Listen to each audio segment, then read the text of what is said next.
આજથી 7 વર્ષ પહેલાનો બનાવ।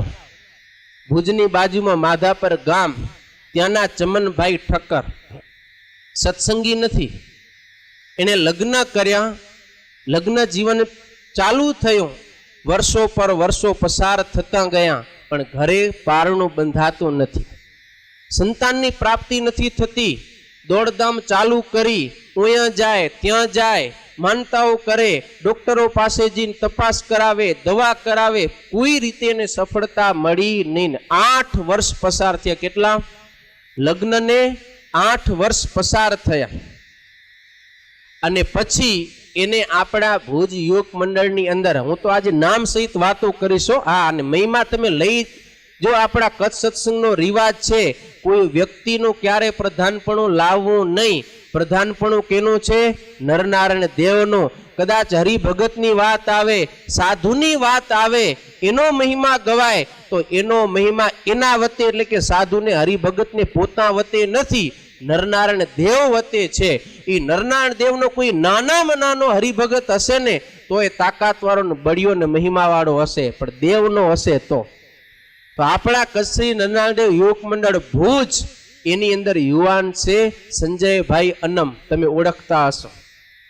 ઈ ઠક્કર એટલે કંઈક સંબંધમાં થતા હશે ને મિત્ર, એટલે સેજી એક વખત સંજયભાઈ એને વાત કરી કે તમે ભુજ નરનારાયણ દેવને શ્રીફળ જોડીની માનતા રાખો તો તમને જે ઈચ્છા છે એ પૂરી થશે। પણ ઓને ચમનભાઈને તો સત્સંગ નહીં એટલે એને માન્યો નહીં।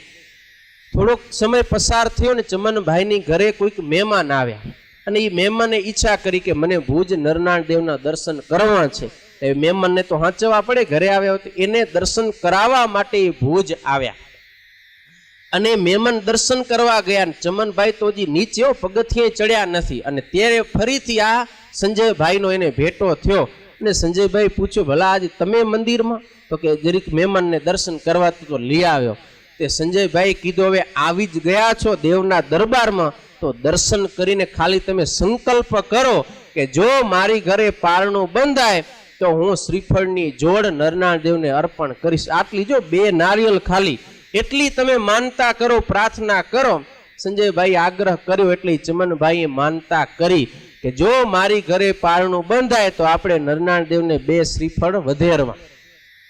અને સંજયભાઈ કીધું કે 2 મહિના પસાર થયા ને પછી કંઈક કામે સંજયભાઈ એને ફોન કર્યો ચમનભાઈને। જેવો ફોન કરીને ઉપાડ્યો ને, ચમનભાઈ શું કીધું? જય નરનારાયણ દેવ। હો, સીધું કે જય નરનારાયણ દેવ।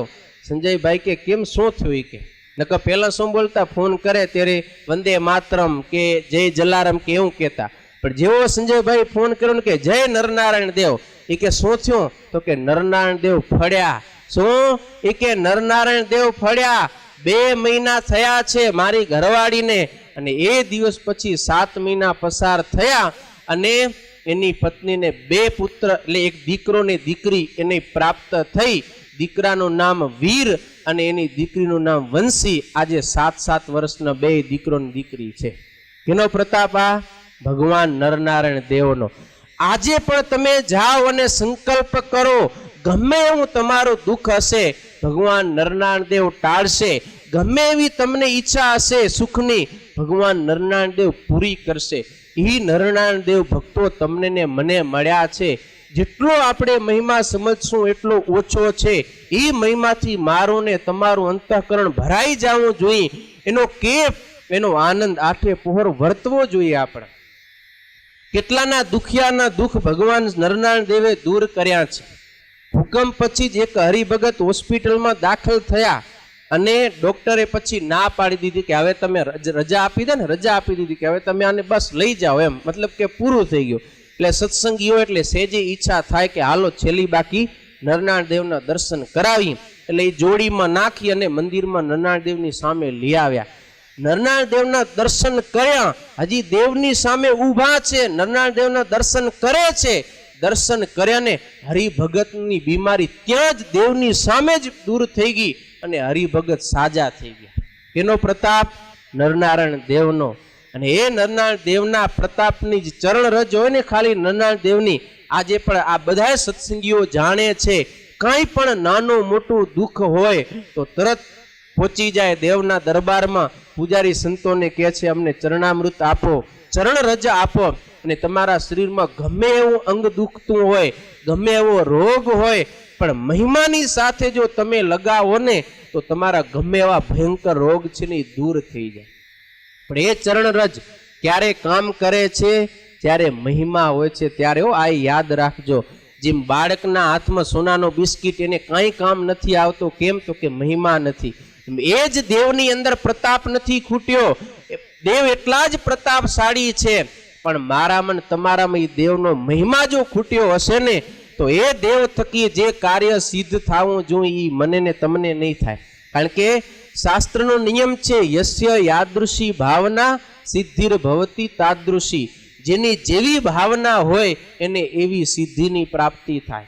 આપણે નરનારાયણ દેવને પ્રગટ પ્રમાણ માનશું તો આપણા માટે હાજરા હાજુર પ્રત્યક્ષ છે. આજે પણ નરનારાયણ દેવ પ્રત્યક્ષ આજે દર્શન આપવા માટે ફરે છે. ઘણા સંતોને દર્શન થાય છે. આજની તારીખે પણ એવા ભગવાન નરનારાયણ દેવ પ્રગટ છે.